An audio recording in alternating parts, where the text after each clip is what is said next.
Deus, Ele nos ama de uma tal maneira tão grande, que Ele não quer que eu e você venhamos a nos perder. Ele disse assim: olha, se você pecar, nós vamos nos separar. E essa separação aqui na terra, ela é por um período. Após a nossa vida, nós temos duas possibilidades: ou nós morremos salvos e vamos para o céu com os nossos pecados perdoados, ou nós não temos os nossos pecados perdoados e vamos para o inferno. E Deus não quer que ninguém vá para o inferno, porque o inferno não foi criado para o ser humano. Deus, quando Ele criou o inferno, Ele não fez para punir a mim, a você ou quem quer que seja. Deus, Ele criou o inferno, diz a palavra do Senhor, para o diabo e seus anjos. O inferno foi criado para Satanás, não para o ser humano. Mas o ser humano se afasta de Deus, e o ser humano se separa de Deus através do pecado, e o ser humano não quer obedecer a Deus, não quer se sujeitar a Deus, não quer se aproximar de Deus, como foi lido em Romanos capítulo 9, Romanos capítulo 3, versículo 9, não há ninguém que busque a Deus, ninguém quer saber de Deus. O ser humano, por livre e espontânea vontade, ele se afasta do Senhor, ele deixa de buscar a Deus. Mas Deus nos ama de uma tal maneira, tão poderosa, tão maravilhosa, que Ele não quer que nós vamos para o inferno, Ele não quer que nós passamos a nossa vida e a nossa eternidade afastados dEle. E é por isso que Ele criou o plano da salvação para mim e para a sua vida. Ele quer nos resgatar do nosso pecado. E aí que entra a figura de Jesus. Abra comigo o Evangelho escrito por João, capítulo 1, versículo de número 29. No Antigo Testamento, Deus deu através de Moisés o sacrifício dos animais, e principalmente o sacrifício do cordeiro, que era uma vez por ano sacrificado pelo pecado de toda a nação de Israel, durante a época da Páscoa.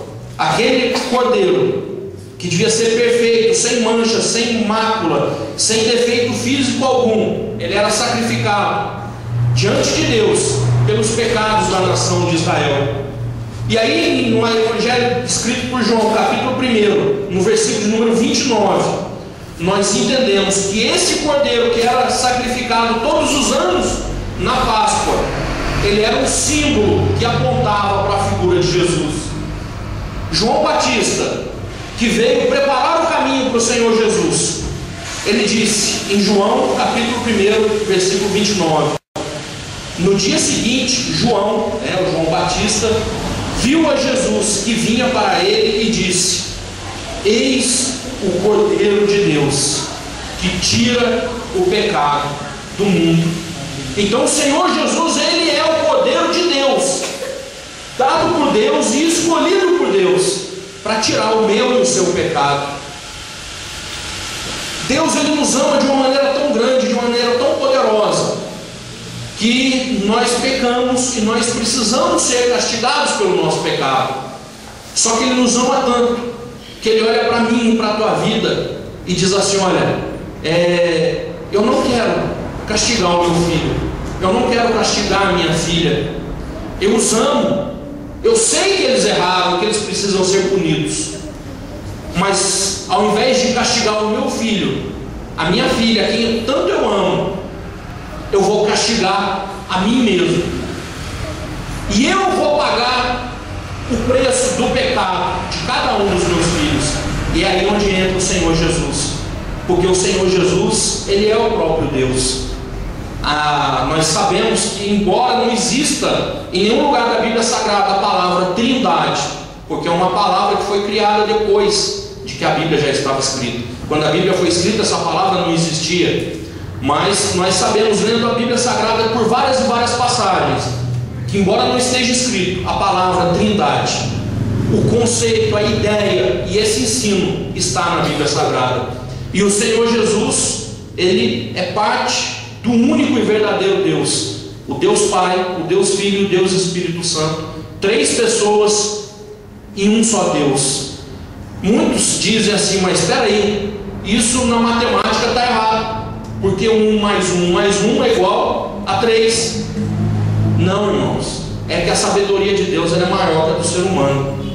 Com Deus não é soma, com Deus é multiplicação. 1 vezes 1 vezes 1 continua sendo 1.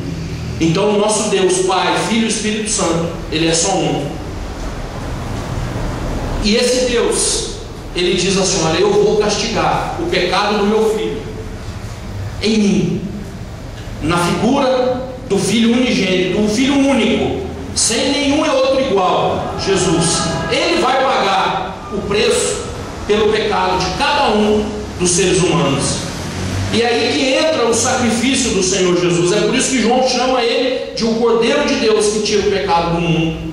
Irmãos, eu fico triste quando eu vejo pessoas que não conseguem entender o que é que Jesus veio fazer nesse mundo. Existem religiões que dizem que Jesus veio para criar uma família, outros dizem que Ele veio para reinar, mas foi traído. Não, irmãos, Jesus, quando Ele nasceu de Maria, Ele já nasceu com a missão de morrer. Jesus, Ele veio para ser crucificado.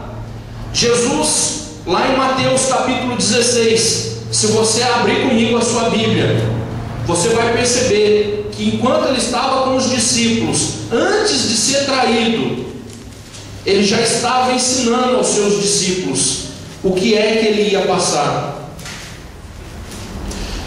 Mateus capítulo 16, versículo 21.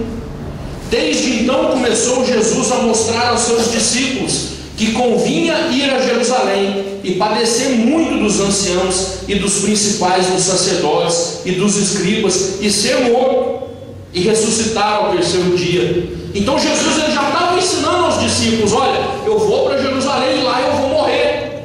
E nem mesmo os discípulos entenderam essa missão de Jesus. E Pedro, nessa passagem, ele diz: não, tomando Jesus à parte, chamando ele separado, começou a repreender o Senhor Jesus, dizendo: Senhor, tem compaixão de ti, de modo nenhum te acontecerá isso. Pedro tentava dizer para Jesus: não, o Senhor está enganado, o Senhor não vai morrer.